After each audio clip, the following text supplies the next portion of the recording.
This is Sarah from NewReleaseTuesday.com. I'm here with Joel and Luke for King and Country. How are you guys doing today? We are good. It's an early morning, so up. it's a little, we're in process. Alright, well the new album is Run Wild, Live Free, Love Strong, correct? That's correct. It's following a very massive, successful debut album. I'm curious, what was your process going into it? Were you trying to avoid that sophomore slump at all, or were you just going into it just trying to express what was coming at you naturally without that even in mind?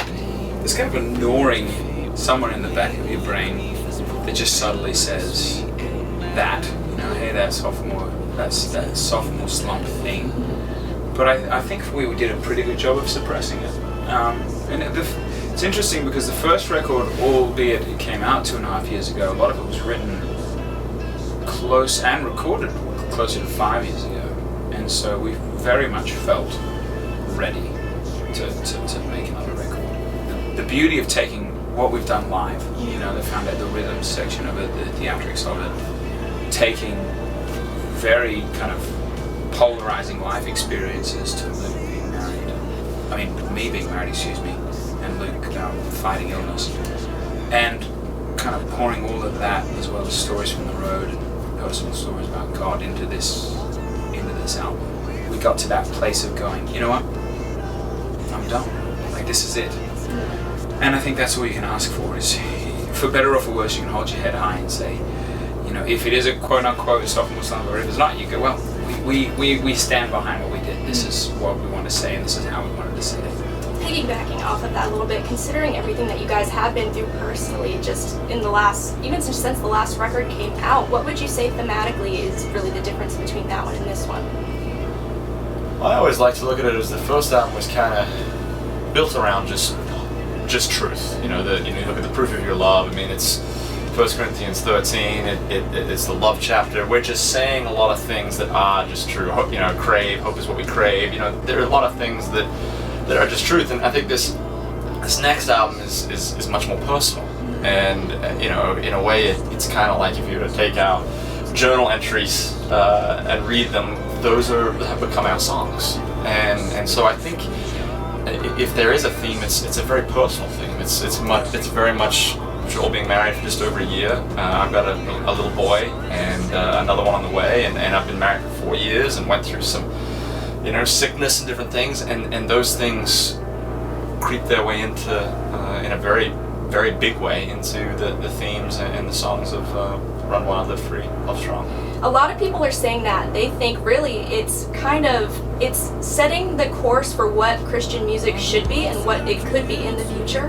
What would you say to people who are trying to break into the industry and trying to renovate the art of it like you guys have? I think I would first of all say more power to you. Absolutely step in, and once you get in the middle of it, I think you do have to fight the voices, like you mentioned earlier, the sophomore slump thing.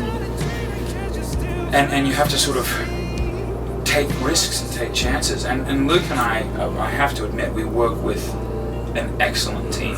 And so I think the other thing we would say to anyone stepping in is to surround yourself with people, fearless people that are willing to take risks and try things, that are willing to fail, that are willing to stumble. Luke and I, we came up with this concept when I was 21 and he was 19. The idea of the King Country.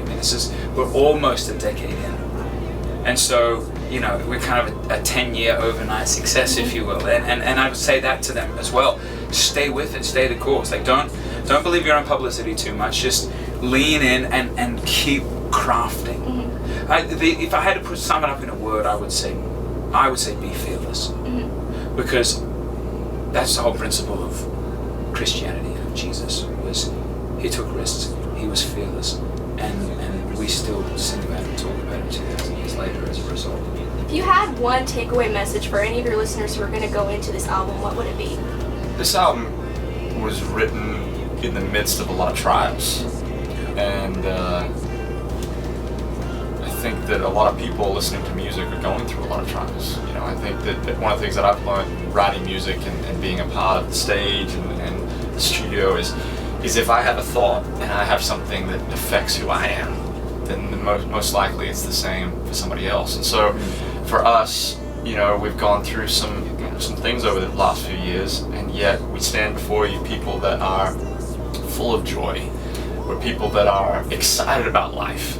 And so We're I guess- usually more excited. We're a little bit more. Usually, It's just too early, guys. It's Sunday morning, you know. but- Like we're excited. We're we're excited. just happy. But I think this album is a testament to, in the midst of those trials, you can still have a great outlook in life. You can still have a great time. It doesn't necessarily mean that things are going to be easy, but there is a light at the end of the tunnel. And I think that we all have our eyes set on the light at the end of the tunnel through everything that's taken place. So what comes next for you guys as far as touring and just promoting the album? Yeah. Well, you are asking that on a good day. Yeah, very good day. We are just outside the venue for the opening show of about a 40-day tour called You Matter the Tour. Just spent the last week almost rehearsing. We'll do that till about Thanksgiving, and we'll take the rest of the year off. And then we have an unannounced tour that we'll be on October next year. Nice. Stay tuned for that. Yes. New release Tuesday. We'll have the details. Well, thank you guys so much for your time today. Like I said, we all love the album and we can't wait for everyone to hear it. Thank Thank you. you very much. Thanks for having us, Sarah.